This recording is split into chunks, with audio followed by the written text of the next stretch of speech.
Der Felix ist ein kleiner Kuschelhase und gehört der Sophie.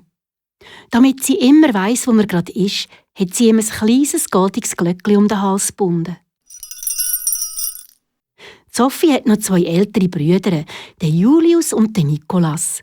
Und eine jüngere Schwester, die Lena.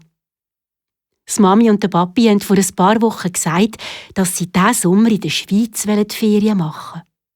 Und weil sie in der Schweiz sehr viele Berge hat, wollen sie vor allem wandern. Also muss jedes von ihnen einen eigenen Rucksack mitnehmen. Sophie und ihre Geschwister freuen sich sehr auf die Ferien in der Schweiz.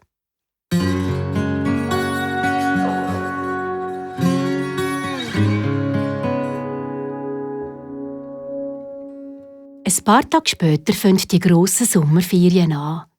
Natürlich darf auch der Felix mit auf die Reise durch die Schweiz. Sophie packt in ihren Rucksack, aber der Kopf mit den langen Ohren darf noch ein bisschen rausgüchseln. Die Fahrt von Deutschland in die Schweiz ist zum Glück nicht so weit. Und Sophie ist froh, dass sie nicht mit dem Flugzeug, sondern mit dem Zug reisen. Sie haben sogar ein ganzes Abteil für sich. Das ist sehr gemütlich. Der Zug ist abgefahren, sie sind schon eine Weile unterwegs. Da nimmt Sophie den Felix zum Rucksack aus, kuschelt ihn ganz fest an sich und macht sich's auf dem Sitz bequem. Das regelmäßige Geräusch, das es gibt, wenn der Zug über die Schiene fährt, macht schläfrig und schon gleich pfusen Sophie, der Nikolas und die Lena ein. Der Julius aber bleibt wach und tut mit dem Papa ein bisschen jassen. Mama hat ein Buch, einen Reiseführer dabei und blättert drin.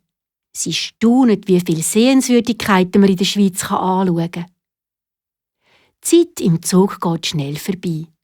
Plötzlich sind sie an der Grenze von Deutschland in die Schweiz. Der Zug hält an.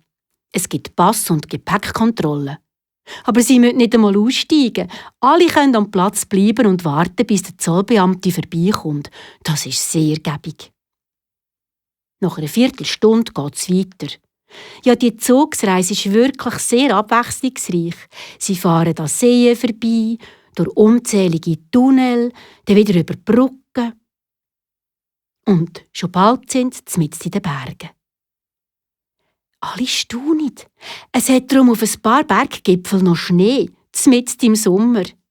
Der Papa sagt, das sind eben sehr hohe Berge.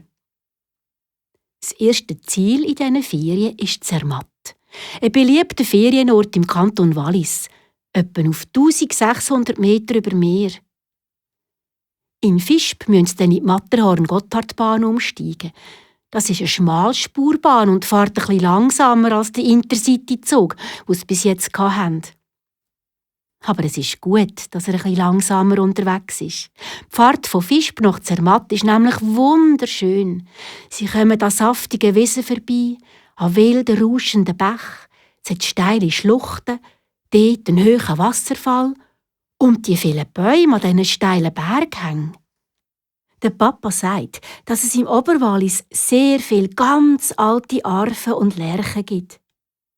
Jetzt kommt es im Julius in den Sinn, dass sie in der Schule etwas über die Bäume gelernt haben.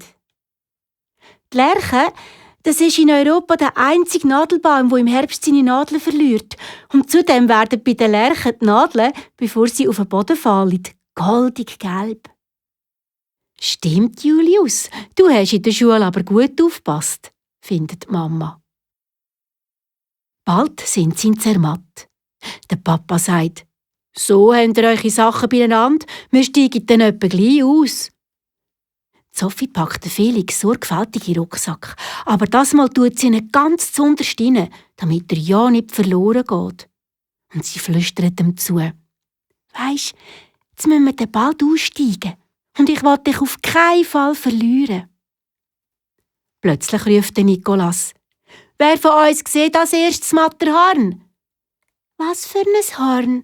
Fragt die kleine Lena. Das Matterhorn, sagt Sophie. Weisst, das ist ein weltberühmter Berg. Sie weiss das eben von ihrer besten Freundin, der Johanna. Johanna war darum schon manchmal im Wallis in der Ferien und hat ihr erzählt, dass das Matterhorn ein bisschen aussieht wie eine Pyramide. Ich sehe ihn, ruft Sophie, aber die anderen mögen gar nicht noch mit schauen. weil der Zug fährt in dem Moment im Bahnhof Zermatt ein.